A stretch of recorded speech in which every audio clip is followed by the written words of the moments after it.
সম্পাদক অধ্যাপক অধ্যক্ষ নুরুল আমিন সহ জামাত ইসলামের কর্মপরিষদ সম্মানিত সদস্যবৃন্দ, সম্মানিত বাংলাদেশ ইসলামী ছাত্র শিবির উত্তর এবং দক্ষিণের সভাপতি, শ্রমিক কল্যাণ ফেডারেশনের চট্টগ্রাম মহানগরের সম্মানিত সভাপতি, বাংলাদেশ জামাত ইসলামের সম্মানিত বিভিন্ন থানা ওয়ার্ড কর্ম সদস্যবৃন্দ, নেতৃবৃন্দ এবং ইসলামী ছাত্র শিবির শ্রমিক কল্যাণ ফেডারেশন সহ সাংবাদিক বন্ধুগণ, আসসালামু আলাইকুম ওয়া রাহমাতুল্লাহি ওয়া বারাকাতুহু।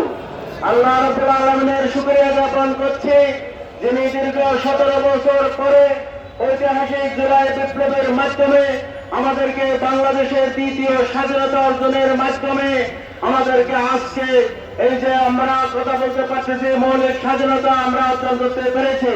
ইতিপূর্বে এই দীর্ঘ বেশিবাদী শাসনামলে আমাদের কোন মৌলিক মানবাধিকার ছিল না, ভোটাধিকার ছিল না। আমাদেরকে গুম, খুন ইত্যাদির মাধ্যমে এই দেশকে বিদেশের প্রেসিডেন্ট অফ ইন্ডিয়ার তাবেদার রাজ্যে পরিণত করে আমাদেরকে বাংলাদেশকে একটি জেলখানায় পরিণত করেছিল। আজকে আমি এই সভার মাধ্যমে এই যে জুলাই বিপ্লবে যারা শাহাদত বরণ করেছে, তারা সহ যারা পঙ্গুত্ববরণ করেছে, ঐতিহাসিক জুলাই সনদ অবিলম্বে বাস্তবায়ন করার দাবি জানাচ্ছি এবং তাদেরকে সরকারিভাবে পুনর্বাসনের জন্য দাবি জানাচ্ছি।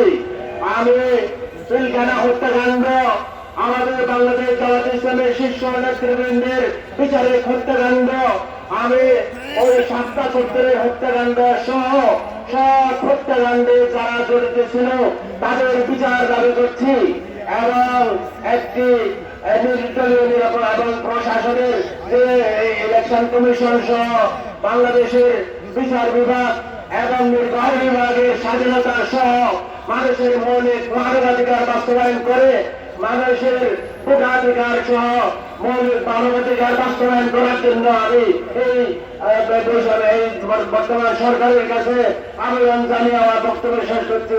সবাইকে ধন্যবাদ। আসসালামু আলাইকুম ওয়া রাহমাতুল্লাহ।